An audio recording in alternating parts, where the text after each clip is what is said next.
అనగనగా ఒక ఊరు. ఆ ఊరిలో బాగా చదువుకున్న ఒక యువకుడు ఉన్నాడు. ఏమీ చదువుకొని ఒక రైతు ఉన్నాడు. ఆ యువకుడు నాకు తెలియని ఏమీ లేదని ప్రజలతో అహంకారంతో చెప్పుకునేవాడు. అప్పుడు ఆ రైతు, సరే బాబు, నేను ఒక పొడుపు కథ చెప్తాను, సమాధానం చెప్పన్నాడు.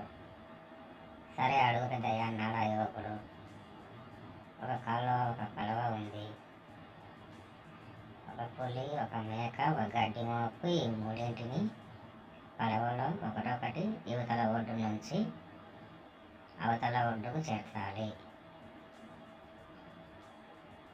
పులి మేకను తినకూడదు,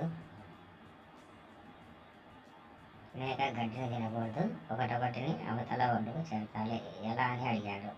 ఆ యువకుడు చెప్పలేకపోయాడు. మీరు చెప్పండి చూద్దాం, కామెంట్ చేయండి.